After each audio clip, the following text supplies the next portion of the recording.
Welcome, everyone, and thanks for joining us for the Kaggle and Google 5 Days AI Agents Intensive course. I'm Smitha Kolan, Senior Developer Relations Engineer at Google Cloud, and I'm co-hosting this week with Anant Navalgaria. Anant, why don't you come on and introduce yourself? Thanks. Great to have you here, Smitha, and welcome everyone to your first live stream for the fourth iteration of this course. I'm very excited to have you and guide you through the rest of the week. Thanks, Anand. Really glad to be doing this with you, especially given how much has changed in the way that developers actually build software since the last iteration of this course. Quick ask before we get started. Drop in the YouTube chat where you're joining from. We're always really curious to see the spread of everyone across all of these different time zones. And I already see quite a few people joining from across the world. So Awesome. Let's start off with a quick overview of this week. So throughout the week, you'll get white papers, companion podcasts, which were honestly one of the most popular formats last time because they made the most dense material easier to absorb. You'll also get hands-on code labs, daily live streams, and AMAs just like this one, and an optional capstone project at the end where you can compete for Kaggle certificates, badges, swag, and recognition across Kaggle and Google's social channels. So if you have registered, the content will land directly in your inbox. If not, everything is on the Kaggle Learner portal, and it will be announced in Discord as well. Also, before we move on, quick thanks to the people who put everything together, the Google researchers, the engineers who wrote the white papers, the speakers joining us this week and today, and the Discord moderators who have been answering questions nonstop. The mods have been a great resource during this week. And the awesome Kaggle team as well. Yeah, definitely. Let's actually get into day one topics, right? So the reason this course exists and the reason we're running the fourth iteration of it is that the way software gets built has fundamentally shifted. So as of early 2026, 85% of professional developers regularly use AI coding agents. And roughly 41% of all of the new code is actually AI generated. So that's not just a future trend. That's actually the current baseline, right? So the gap between prompting a model and building something that you can actually deploy to production is where most teams are actually stuck right now. And that's what we're going to be working through this week. So here's how this entire week is structured. Day one today, we're going to be covering introductions to agents and vibe coding. So we'll cover the shift from writing syntax to expressing intent, the spectrum from casual vibe coding to disciplined agentic engineering. And then you'll also get to vibe code your very first app using Anti-Gravity and AI Studio. Anand, why don't you walk us through the white paper? Thanks, Smitha. So everyone, hope you had a chance to go through the white paper for SDLC with vibe coding and how it changed. So in today's white paper, you would have looked at how we are at the most profound shift in computing history, transitioning from translating syntax to expressing intent via natural language. We also explored the spectrum of development from casual vibe coding, quote unquote, where you prompt an AI and copy-paste errors back to iterate, all the way to disciplined agentic engineering, as I like to call it, where AI operates within structured, deterministic boundaries. We also broke down context engineering, which is the real skill of modern engineering. You also learned the difference between expensive static context, like system instructions, versus cost-efficient dynamic context, like agent skills, loaded on demand. More on that in day three. Day three is all about agentic skills. So this shift fundamentally alters the software development lifecycle as we knew it. In this new SDLC, the implementation phase collapses from weeks to potentially minutes, making requirement specification and verification the new human bottlenecks. Now, later on in the white paper, we looked at the factory model of software development. And as developers, our output is no longer just raw code. It is the system that produces that code. We also introduced a critical formula for the system, which is agent is equal to model plus harness, where the model alone plays only around 10% of the equation, and close to 90% is the harness, which contains the sandboxes, the tools, the orchestration, and the guardrails that makes the whole agentic coding system reliable. Finally, we discussed the developers' changing role, and we looked at how developers find themselves moving between conductor mode, directing real-time edits in the IDE, and the orchestration mode, which involves them asynchronously delegating complex tasks to autonomous agent networks and swarms. We also have some great code labs and a lot of exciting materials for the rest of the week. Fran will be covering the code lab later, but off to you, Smitha, for our guest Q&A. Awesome. Thanks, Anand. And also a quick tip for everyone. If you haven't already, listen to the podcast first and then read the white paper. The podcast does a good job of framing the why before you hit the technical detail, and then the concepts actually stick better in that order. All right, let's head on into the Q&A. Let me bring up all of our expert speakers we have today. So we have Jamie from Cloud AI, we have Logan from DeepMind, we have Partha Sarathy from Cloud AI, and we have Shivam from Cloud AI. So these are the folks shaping how this stuff actually ships at Google. So the answers you're going to get are grounded in what's being built right now. And thank you all for making the time for this. Anand, kick us off with the first few questions. Thank you. Excited to have you all here. So our first question would be, this question is for you, Logan. So as development shifts to asynchronous orchestration, how do you see computer science education and hiring standards evolve to prioritize high-level architecture judgment using coding tools over syntactic coding mastery? Since quite a few of our participants are developers in the early stage of their careers, or even some students, they would love to hear about this. Yeah, it's a really interesting question. I mean, there's a huge amount of discourse happening right now about sort of like how computer science education is going to change. I think the thing that makes me very optimistic, despite like what I assume is going to be like a very reasonable amount of change of like how those programs adapt and things like that, is that computer science education has always been about how to think, not how to like type keys into a keyboard. And I think like historically you sort of had, I think about like, as I reflect on my own computer science education, there was sort of like two tracks. It was like, all the, architectural decisions, the sort of like logic, how algorithms work, et cetera. And then you separately had the like applied version of that, which is like, what is the Python syntax that I need to know in order to like actually do something useful? It's interesting actually that you would like intersperse between the two things. In a lot of cases, you would learn algorithms and then you would try to apply them. And I think there's obviously the applied form of this is going to continue to be super useful because as sort of like a way to express your thought. And sort of the analogy to this is like, we've obviously had calculators for a very long time, and yet I think it's sort of universally, or at least mostly universally agreed upon, that like learning how to do math is still important to do because it sort of forces you to express the mathematical ideas in practice. And so I think as we turn this corner where like now code can be written in large quantity by AI systems, and you sort of don't need to do that yourself.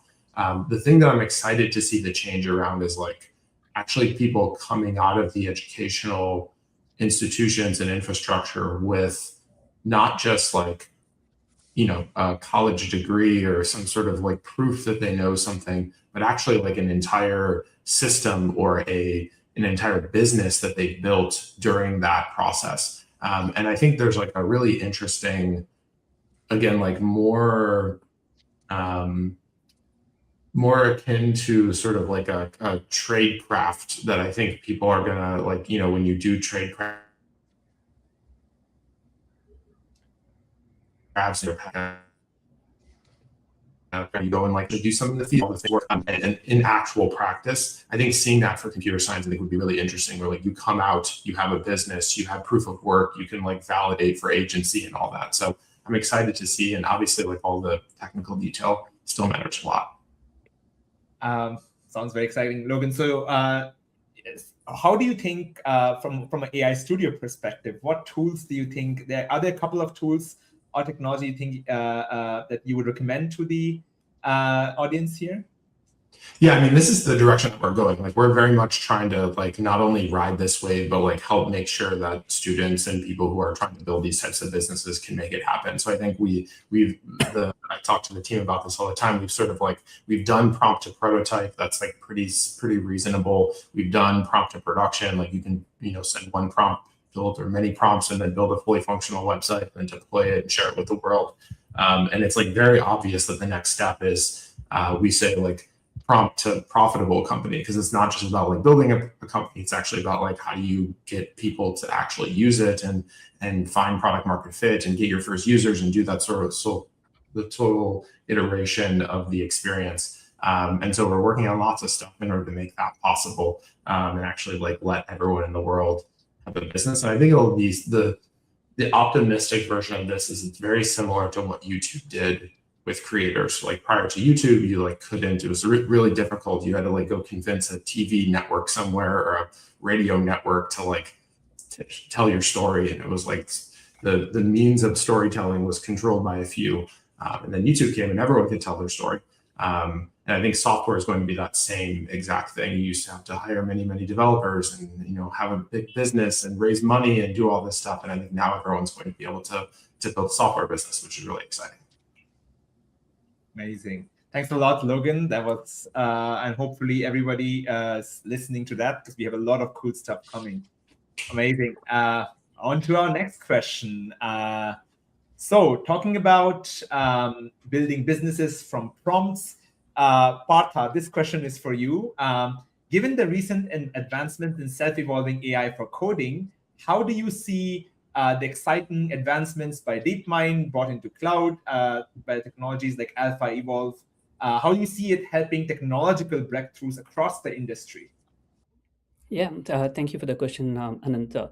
AlphaEvolve, for those of you who haven't heard about that before, is a evolutionary algorithmic agent. And what AlphaEvolve does is it uses Gemini or any large language models, and it uses an evaluator function, and it identifies optimized algorithms for any use case. And initially, when AlphaEvolve was introduced a year back, we showed how AlphaEvolve could solve decades-long math problems, things like matrix multiply, which were been optimized, and AlphaEvolve was able to come up with new optimizations. We've shown how AlphaEvolve can be used in a whole bunch of different use cases within Google as well. For example, how we build large-scale schedulers, how we even use it to design new hardware, and so on. And what is very interesting about these kind of self-evolving agents is when you're starting to use agentic vibe coding or agentic engineering, as Anant called it, these become a tool in your arsenal to start optimizing the algorithm. So you don't need to really think about how do I get to better performance. You can use this as an additional skill that you can then optimize. And in the last year, I've just been blown away by how we've used AlphaEvolve across a spectrum of use cases. We've used it in science, things like DNA sequencing or molecular simulations.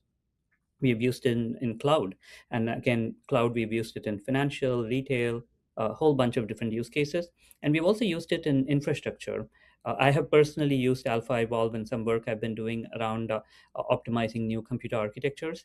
And so the opportunities really are incredibly profound. And so think of this as you have an expert optimizing agent at your fingertips as you go through your vibe coding journey.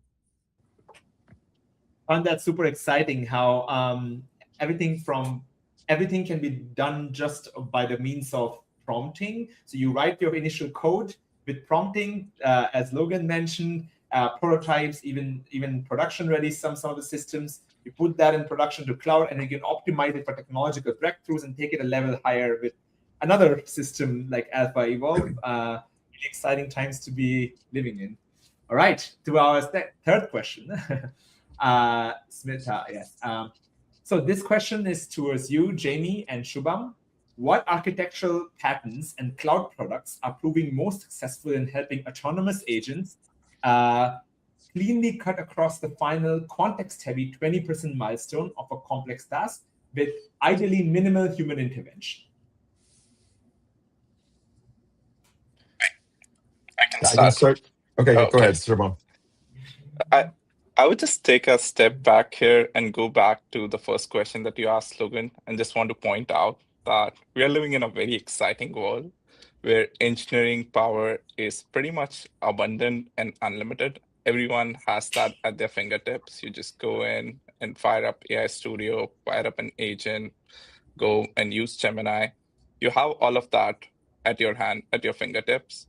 The things that are becoming really, really important is understanding your core problem, being able to communicate that to an LLM, to an AI agent, and be able to verify the output that it generates. Now, mapping those skills to the scaffold, build, observe, and optimize loop for agents is what really helps you go from the 80% vibe coded part to 100%, that 20% missing part, Anand, that you're talking about. And the good thing about it is we have actually mapped that journey here at Google for you. And the day one white paper and the entire 5-day course really owns in on that. So you start with building an agent in ADK. You can go and evaluate it on agent platform, deploy it on agent platform. You can have the traces coming out, and that gets optimized. So what you're essentially building is the entire loop.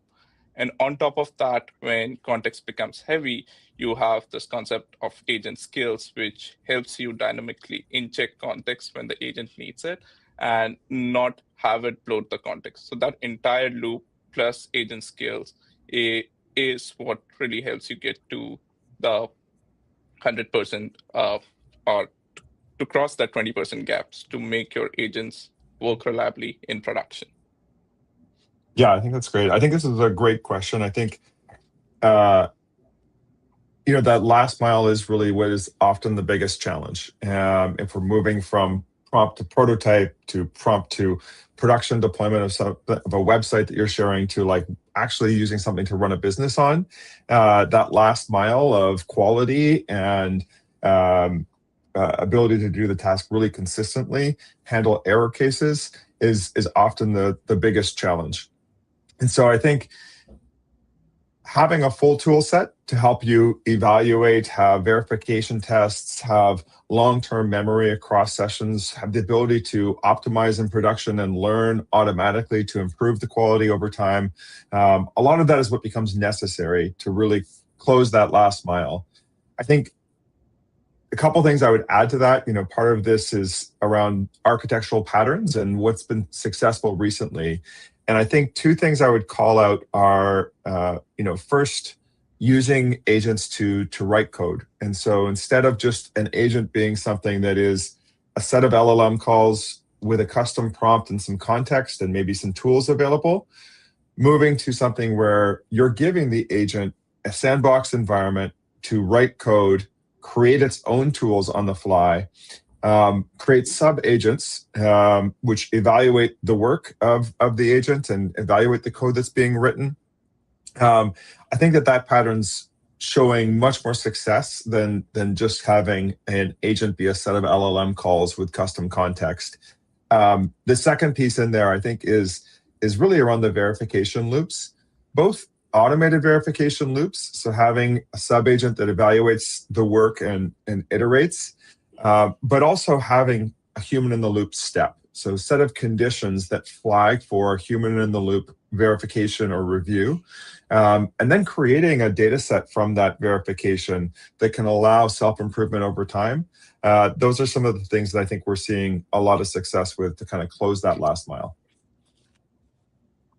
I think evaluation and a curation of golden data sets from that human loop is definitely something which we need to focus a lot on as well. Thanks a lot, Shubham and Jamie, for your view on this. And Smitha, let's go on to the community questions. Thanks, Shubham. Thanks, Anand. Really great signal in all of these answers. I also want to add on to what Shubham was talking about on agent skills. So day 3, we'll be covering agent skills, and we have an entire white paper which is coming out on agent skills. I'll also be leaving a link in the description box to Google's skills repository as well. Let's actually move on to the community questions now. So the first one we have from Deblina Carr, and this is directed at you, Jamie. So what are the primary long-term risks and potential failure modes of using an AI-driven software development lifecycle, as opposed to its widely discussed benefits like cost reduction and increased productivity? Yeah, great question. I think first I would say I'm incredibly optimistic here. I think that our ability to adapt as humans in general, but also as technical innovators, is really high. And so I think that how we do that is by thinking about the risks and planning for them and auditing them as we go. But I am very optimistic. I think some of the biggest risks of moving to an AI-driven SDLC, I think, are first the erosion of the human expertise, specifically with that code base. So I think we should assume the AI is going to be very successful at writing code, at evaluating it, testing it over time, responding to issues and fixing them, and assuming a successful path with that. What will happen to the developer or architect's expertise with the code base? More and more of the code base will be written and managed by the AI. And so we'll have this sort of erosion of that human expertise with the code base. As that happens, how much ability does that human have to actually properly orchestrate and direct the AI and ensure that, things are architected well for where we want to be going in the future, drive the improvements that are needed, resolve issues when they come up, etc. I think that sort of leads into the second big risk, which is really around the accountability that happens when there are issues. If we become less expert with the code base, the AI really is successfully driving the code base and resolving a lot of the issues. How do we manage accountability when issues come up? Between which employee or architect or engineer is responsible for issues as they come up. And then I think the third risk is, with both of those things happening, there could be lost opportunities for improvement. I think a lot of the innovations that engineers have really come from a depth of understanding of what's happening in the code base or in the product. And so if we're not careful, we may have a lost opportunity for further improvement. Obviously, the AI will come up with some of its own opportunities for that. But I think that the engineer's ingenuity and opportunity to come up with those may be lost if we're not careful, if we drift too far our understanding of the code base. And so I think those are the risks. If we're careful, we can plan for those and come up with ways that we ensure that we don't have that erosion of expertise or drift in understanding over time. Fantastic insight. Just one thing more which I want to add on to Jamie. I also think if we lose that technical expertise over time, the security gaps and risks that get exposed as well, which we'll be covering more in our day 4, would also become even more pronounced than they are as of today.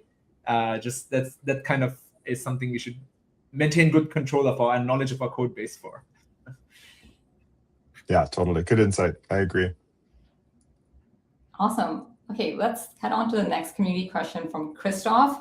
Can we combine the open knowledge format with a localized graph RAG architecture to let agents map and iterate on full system designs at a semantic graph level before writing code?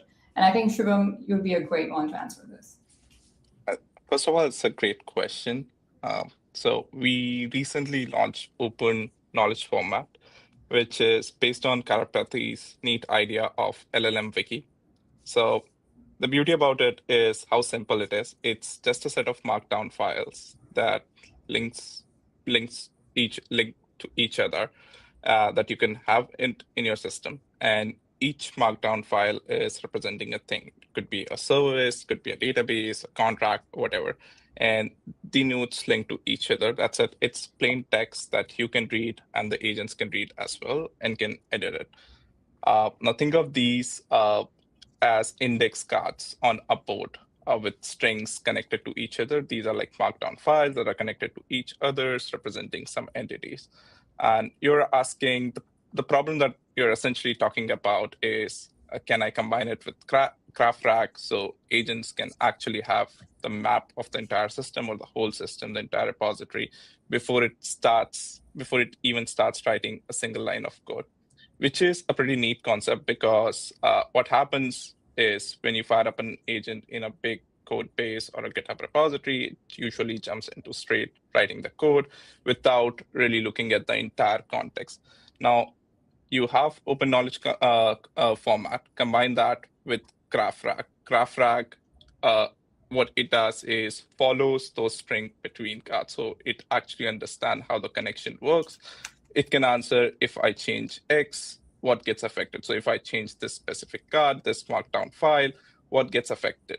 And it can look at those connections. So I think it is definitely possible to combine GraphRag with open knowledge format, which could be a pretty neat concept to solve the contextual problem for very, very big code bases. And it could give the agent right context, not just about what all exists, but also about the connections between different files, the connection among your code bases. This is more or less like mimicking how an AI architect or AI engineer would go about writing code. It's not about just changing one file. It is also an understanding of, if I change X, how that would impact my entire code base. What breaking changes would that introduce? So I feel this is a very interesting concept that could be definitely explored and would be like super interesting. Nice. So it almost seems like this is really a context engineering question. Like, how do you give the agent a structured representation of the system that's denser than just kind of dumping the whole repository into the context window, it seems. Yeah. Awesome. I love this. I think we have our first roadmap request to add here from the week. This is great. Great. Okay, moving on to the third community question from Adam. So this is directed towards you, Logan. So about the autonomous agents, what are reasonable use cases for long-running agents? Yeah, it's a good question. I think maybe some of the historical context for this is, I think if you look at like what was Google's first successful long-running agent, it was Deep Research. Deep Research, I think, was the first thing that we sort of released into a consumer product, and then ultimately it's actually available in the APIs as well, where you can actually go off, do sort of an autonomous research loop, come back, create a bunch of artifacts, and provide them to a user. And so I think we learned a bunch of stuff about that. I think the second one that's like more widely ubiquitous is around AI coding, obviously. There's something interesting about both of those use cases, and I think why they've actually worked well. I think in the context of Deep Research, you're oftentimes the answer to the question is not like a finite thing. It's like, in some cases it is, where you're traversing the internet and you're sort of trying to collate like a very specific answer. Oftentimes there's like all of this like scaffolding, contextual scaffolding that you need for the answer to be relevant and make sense. In the context of autonomous coding agents, which I think are the most, maybe from a token consumption these days, like probably obviously the most predominant long-running agent, the thing that the reason that those systems can work so well is because they're actually like continually testing and being verified.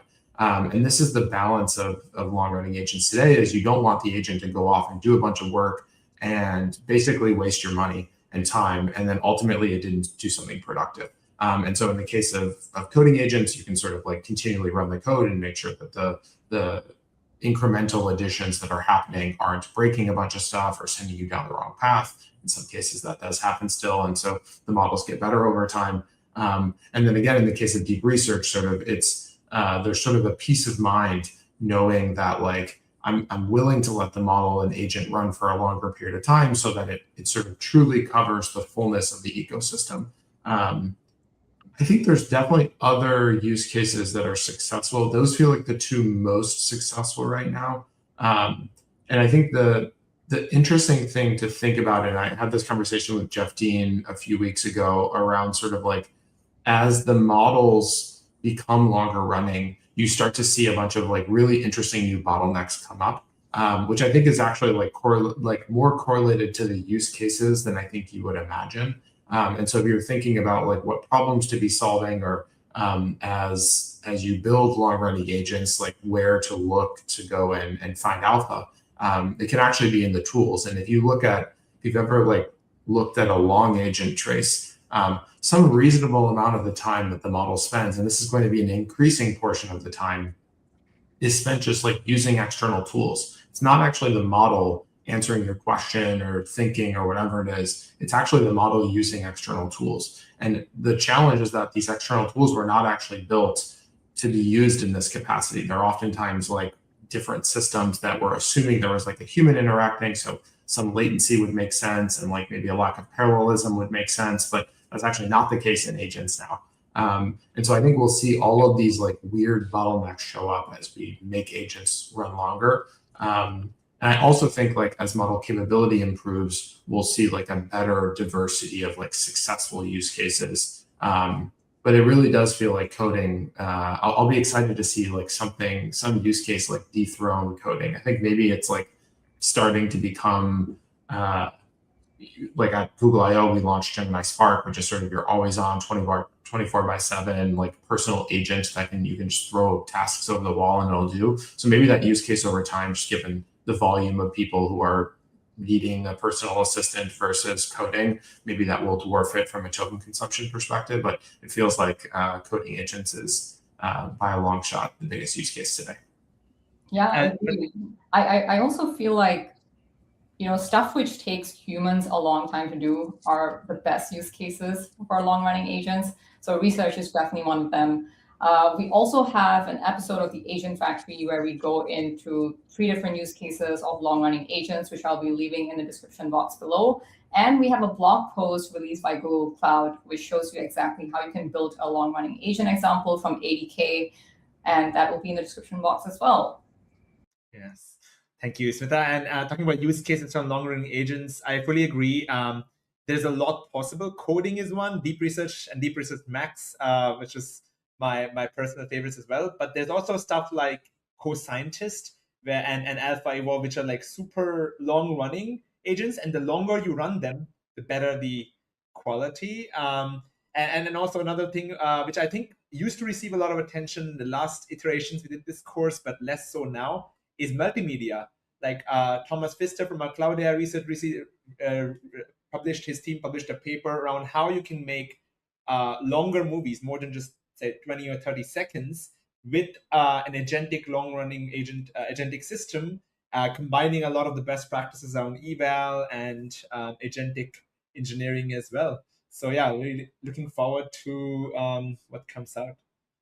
I think another thing I'd add there is if you think about a dynamic environment where inputs are changing, long-running agents can often be well-suited. So, for example, banks processing loans, a typical loan process in a bank may take weeks to a month to approve, and there's different inputs that the agent needs to go back to the employee to get more information and process and change the dynamic decisions based upon that.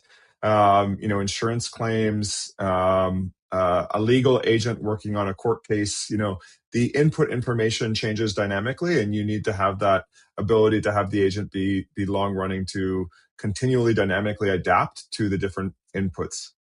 Jamie, I think this would actually be something interesting for the cloud team to map, which is like you sort of have the like length of how long the agent can run for on the sort of x-axis, and then over time as it can run for longer, you actually see like all of these additional like markets and different segments unlock. Because I feel like there's like a lot of things where like actually, maybe for the example would be like one bank, choose your favorite bank takes, they need 30 days, but the other one maybe needs 60 days or something. And so like it doesn't work now for the bank that needs 60 days, but it does for the one that can do it in 30 days. So it'd be interesting to see and track that over time. Logan, I think cutting out, but I believe talking about different long-running use cases across different industries makes a lot of sense. So I believe so. Yeah, as an industry, there's some use cases which the longer you run the agent, the better the output, and you can see that in many industries. Shall we move on to the next question, Smita? So we have a community question from Sayan, and he's asking, could you share some real-world examples where vibe coding has been applied successfully? And what challenges developers face when moving from chatbots to fully autonomous systems? Partha, would you want to answer this? Sure. So thanks, Sayan, for the question. It's actually a pretty interesting question. I think it's actually two questions in one. And I could probably spend a lot of time talking about both of those. So the first part is where are we using vibe coding? I think Smita mentioned earlier a good fraction of code. The last time I think we talked about it was 75-80% of code at Google is developed using AI. But I think I have been particularly lucky to work on a whole bunch of applications, and it's just been amazing on where you could use it.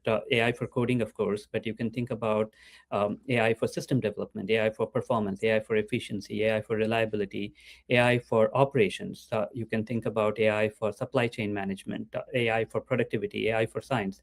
So I think the applications for AI are just phenomenal, and across the board, you could apply it in various different ways. If I had to pick one example, we recently wrote a blog post where we talked about how we've been using AI to automate migration from TensorFlow to JAX. And as you can imagine, these kind of migration problems are incredibly hard and they're very time consuming. And we were able to use an agentic approach to automate this in a way that got us on YouTube, for example. When they did their TensorFlow to JAX migration, we were 6 to 8 times faster. And you can imagine the amount of time that you can save by doing something of this sort. And maybe, Smita, we can put a link to the blog post that we wrote about this later on as well. So that is all the various applications for AI. But really, I think you're just limited by your imagination and where you can use vibe coding and agentic engineering to try to do stuff. Now, in terms of some of the challenges, we've already alluded to a few of those. Jamie mentioned some of the things around how we want to think about safety. And I usually think about the 3 H's, hate, harm, hallucinations. And so you want to obviously make sure that you're grounding, you're thinking about bias in the data set, you're thinking about the safety aspects of how all of the AI works. And Anant mentioned evals, and we're going to have a whole section on evals, I believe, in one of the days here. And thinking about security and verification and hate, harm, hallucination, super critical. The second observation I would make is similar to what maybe Logan talked about. You really want to think about the entire workflow. So especially when you think about long-running agents, it's very easy to optimize one portion. And I think of the old children's game of whack-a-mole, where you kind of hit one thing and something else pops up. And so you have similar problems here where if you just optimize one, for example, if you're thinking about optimizing coding and you optimize coding by 10x, testing becomes a problem. And so you really want to think about what does AI-infused workflow look like? What does the entire journey look like and how you can optimize for that? And so that's a challenge and a lesson that we have learned in terms of how, as you start having vibe coding and agentic architectures, you want to think about the full workflow and not just optimize one portion where something else becomes a problem. The third challenge I would observe, or at least I have been observing, is thinking about, again, the life cycle of how you apply AI. I have this framework that I call I, U, us. And I stands for impressive, U stands for useful, S stands for sustainable. And what I usually talk about is oftentimes when you're using vibe coding, agentic engineering, the first demo that you come up with is impressive, so the I. And that's always where you start off with, is you take a specific use case, you build something really nice, and that's always a good starting point. But then you want to go beyond that to saying, beyond that particular use case, how can I make it commonly applicable? So something worked for me, but how can it work for everybody else who is using it? And so you go from impressive to useful. And then once you get useful, you want to think about how this is scalable, secure, sustainable, and that's the S part. And when I say sustainable, oftentimes I've seen people come up with an AI use case that can be 3 times more expensive than the regular current way of doing that. And it's of course AI. But what you also want to do is to start thinking about how can you be sustainable about how you use AI as well. And so that's the other lesson we are learning is as you navigate the vibe coding agentic engineering journey, you want to think about, are you in the impressive or the useful or sustainable stage? And it is a journey and you go through all three, but you do want to ultimately get to the sustainable, scalable solution that helps everyone else and so on. And so that's something to look at. But I'll go back to something that Logan said. Ultimately, this is a new paradigm and we are all learning together. And I'm sure you're going to have a lot of lessons as well. So the most important thing is to be adaptive and be nimble about what we are learning, and be aware that it's a new paradigm and that we're going to be learning things as we go along. But hopefully the three observations I said were useful to you folks as you think through your journey as well. I love the acronym IUS. I feel like I could use that, even when I'm picking up a skill or something. Is this impressive, useful or sustainable? And sustainability is one of the reasons why, for those of you who will be facing quota restrictions in the code lab throughout the week, because we have limited quota for free usage. So this sustainability is a part of that. Awesome. Thank you to all the guest speakers for coming on here to answer all these questions. This was super helpful. Now, all right, we're going to start actually moving on to the code labs. And today's code labs, there's 2 code labs which are designed to actually get you hands-on with vibe coding from minute 1. So Fran's actually going to walk us through both of them. Over to you, Fran.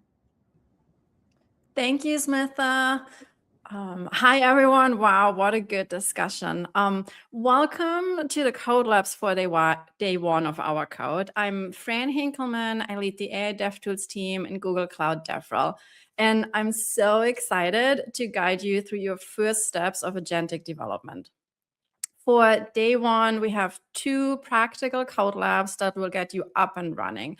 First, we'll introduce you to Google Antigravity, which will be your main tool for the whole week. And second, we'll look at Google AI Studio as another option for building apps, how to publish them, and how to share them with all your friends. In your first code lab, you will install and configure Antigravity. Could we share the screen? Yes. So you'll install Antigravity. It's your central command center for managing your agents, your workspaces, and your code. And once you have it installed, I encourage you to work through the code lab, click around and explore. It's a very visual way to partner with your agent. You'll see how they create implementation plans and guide you through the tasks. You'll see your artifacts on the right here. You can open the IDE. If you want to try out different models, you do that right here where you set your prompt. And one thing I want everyone to look at is if you go to settings and then to models, then you can see your remaining token quota. And if you run out of Gemini tokens, you can always pick another model, Claude or GPT models, right in your prompt. That should get you about twice as far as what you've used so far. All right, so let's look at the code labs for day 1. Let me share code labs. So as I said, first code lab is about Google Antigravity. The links to the code labs, those were shared with you in your welcome email. They're also in the discussion post. So go to those links. You don't need to log in or anything for code labs. As you work through your code labs, you can go back and forth. There's no time limit or anything. There is a time right here. It's just showing you how long you sort of expect it to complete it, but you can work on those infinite time. There's no timer ticking or anything. And then our second code lab introduces Google AI Studio as another option to build labs. And you already heard Logan talk about AI Studio. You'll learn the basics of how to vibe code an app by describing it in plain English or any other language. I built this very silly corgi app here in the impressive, useful, sustainable. It's maybe in the impressive part, it's definitely not in the useful part. But we'll show you how you can build any app and how you can publish it to the cloud with just a few clicks. I'm super excited to see what you're all building on day one. Once you have your Vibe coded app deployed, please, please, please share it with us. Drop the link in the Discord server. Like, we're all here to learn from each other. And I'm sure you'll do something way more impressive than my corgis jumping around here. One last thing for the Code Labs, you don't need to submit anything after you finish a code lab. Work through them. I really encourage you to carefully read between the steps. Don't just copy and paste the commands. You'll learn the most if you actually read it to understand it. All right, so that's all for the day one code labs. Have fun with the labs, share your impressive apps, and back to Smitha. Awesome. Thanks, Bran. Both those code labs actually look amazing, and they're super worth running end to end. And the AI Studio to Cloud Run one is particularly such a concrete example, like going from idea to a deployed URL in minutes. That used to be a multi-day setup. Now you can do that in minutes. So now for arguably the most exciting part of the live stream, the pop quiz. Off to you, Anand.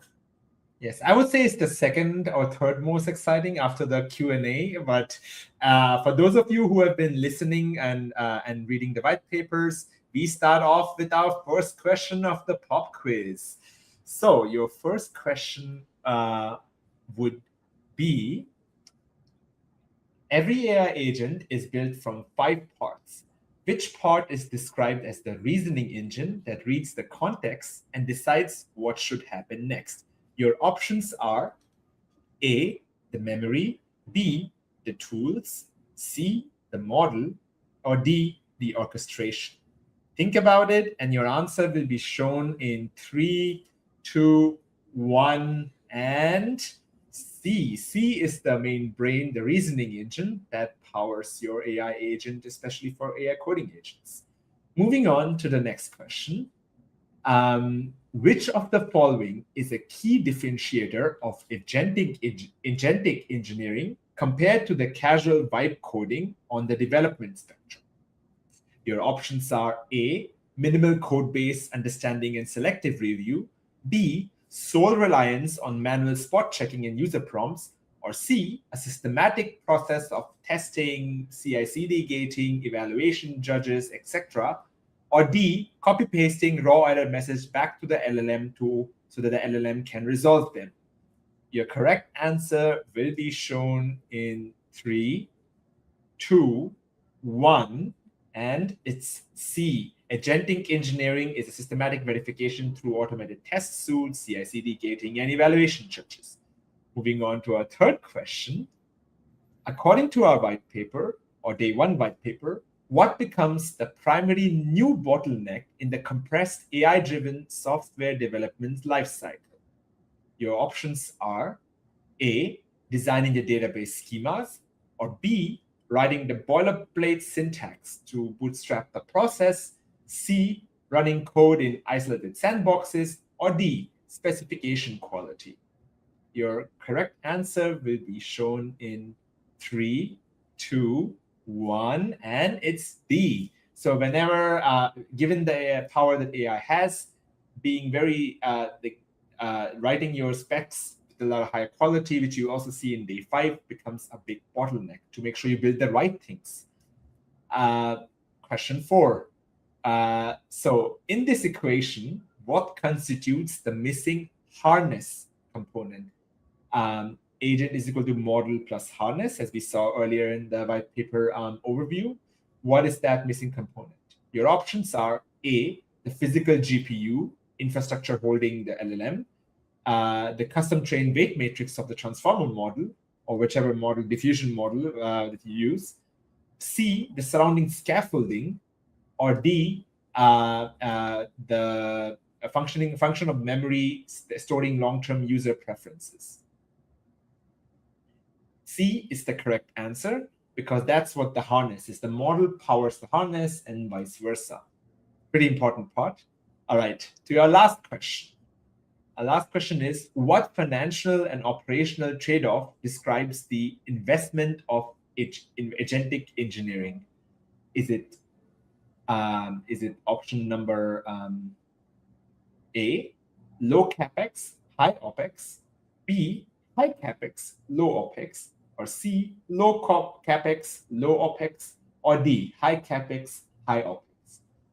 So think about it, and your correct answer will be shown in 3, 2, 1, and it's B. Agentic engineering leads to a higher initial investment, be it in your training your models, your GPUs, or setting up and using tokens, but it leads to lower OPEX, which is the actual developer time and effort. All right, that brings us to the end of our pop quiz. Awesome. Thank you, Anand. And also, quick wrap up before we sign off. Day 2 assignments will drop shortly, and tomorrow's topic, agent tools and interoperability, picks up right where today's left off. It goes deeper into MCP, A2A, and how agents actually plug into the outside world. So keep the discussion going on Discord. The mods are active, and also get started on the code labs if you haven't already. Try to actually deploy something to Cloud Run. It's actually really satisfying to see your vibe-coded app live that you can share. And also, hope to see everyone tomorrow at the same time. Thank you for being here. Same time, same channel, different topic. See you, everyone.